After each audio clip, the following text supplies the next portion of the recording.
അവര് ചെയ്യണ കാര്യങ്ങളൊക്കെ ഞാൻ നോക്കി പഠിച്ചിട്ടാണ് ഞാനിപ്പോ ഈ കാറിൽ നിന്നിട്ട് ഇങ്ങനെ വീഡിയോ എടുക്കണല്ലേ. അതൊക്കെ ഞാൻ ഇങ്ങനെ കുറെ പഠിച്ചിട്ടാണ്. എനിക്ക് ഒരാൾ പോലും എനിക്ക് പറഞ്ഞു തരാനായിട്ട് ഉണ്ടായിട്ടില്ല.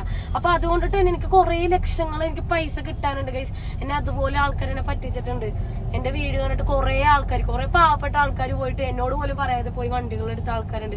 എനിക്കറിയാൻ പാടില്ല, എനിക്ക് ഇപ്പോഴും അറിയാൻ പാടില്ല. ഇപ്പോഴും എന്റെ ആ പഴയ വീഡിയോസും കാര്യങ്ങളൊക്കെ കണ്ടിട്ട് പോയി വണ്ടി എടുക്കുന്ന ആൾക്കാരുണ്ട്. അപ്പൊ ദയവ് ചെയ്തിട്ട് പോണതിന് മുമ്പ് ഞാൻ ഒരു കാര്യം പറഞ്ഞേക്കാം, ഞാൻ എന്തായാലും അതൊക്കെ നിർത്തി. നിങ്ങൾക്ക് വണ്ടി വേണമെന്നുണ്ടെങ്കിൽ എന്റെ ഷോറൂമിലേക്ക് ഡയറക്റ്റ് വന്നാൽ മതി. വെറുതെ പഴയ വീഡിയോസ് ഒക്കെ പോയി കണ്ട് വെറുതെ നിങ്ങൾ പോയി പെടരുതിട്ട്, എനിക്ക് അതേ പറയാനായിട്ടുള്ളൂ.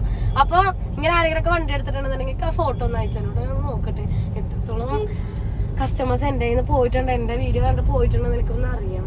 ഞാൻ ഇതിട്ടൊന്നും റീച്ച് ആക്കത്തൊന്നുമില്ല കേട്ടോ, പക്ഷെ എനിക്ക് അറിയാൻ വേണ്ടിട്ട് മാത്രമാണ് ഞാൻ ഈ ഒരു സംഭവം ഇപ്പൊ ഞാൻ ഈ ഒരു വീഡിയോയിലൂടെ ഞാൻ നിങ്ങളോട് പറയുന്നത്. ഓക്കെ, സ്പീക്കർ അടിച്ചതുകൊണ്ട് വലിച്ചു നീട്ടി പറയാൻ പറ്റുള്ള ഗൈസ്.